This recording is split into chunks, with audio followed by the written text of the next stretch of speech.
सांगतात नाही बघा. हा तेच, आता जयदीप दादा सपनावणीच्या प्रेमात पडला असं कुठं वाटलं होतं आपल्याला. हे नटमोगरी. ते बी हायच म्हणा, हल्ली काहीच सांगता येत नाही.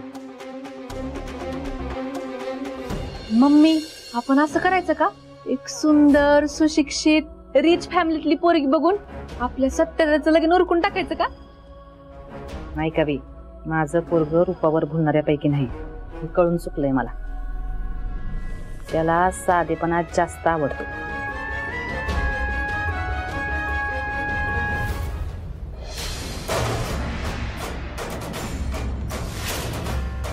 त्या नेबळच्या भोळ्या स्वभावापायी तर तिच्या प्रेमात पडला नसेल ना तो, म्हणून माझ्यापासून लांब तर गेला नाही ना तो.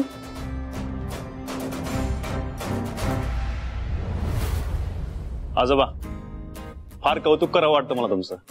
काय मित्राच्या जमिनीच्या केससाठी तुम्ही नेहमी हजर राहता न चुकता. हो, किती वेळा धमकी आला तुम्हाला तरी तुम्ही मागे हटत नाही. खरंच नवल वाटतं मला. रामकृष्ण हरी. आता शेतकरी शेतकऱ्याला धावून येणार ना साहेब.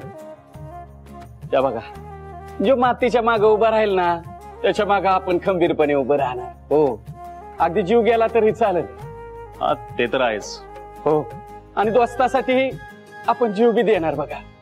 पांडुरंग पांडुरंग, आपण आपल्या मित्रासाठी काय बी करणार बघा. आल्या वाघमारे सर.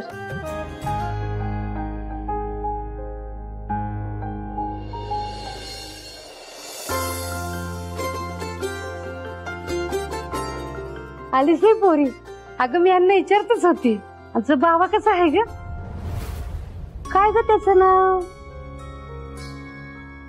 हा सत्या. त्याला सांग बर का आम्ही आलोय म्हणून. आणि त्याला बघ की तो येतो का बघ. तो कामावर आहे आज.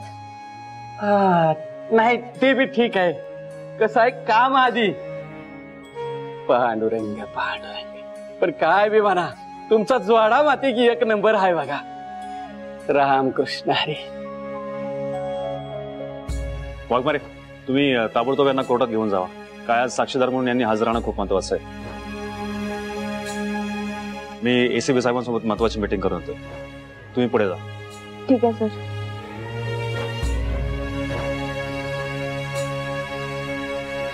चला. वकील साहेब, हे बघा, यात सगळी कागदपत्र आहेत आणि हे सगळे रिटायर्ड पोलीस ऑफिसर आहेत. त्यांना आपल्याला हक्काचं पेन्शन, त्यांच्या हक्काची घरं मिळवून द्यायची.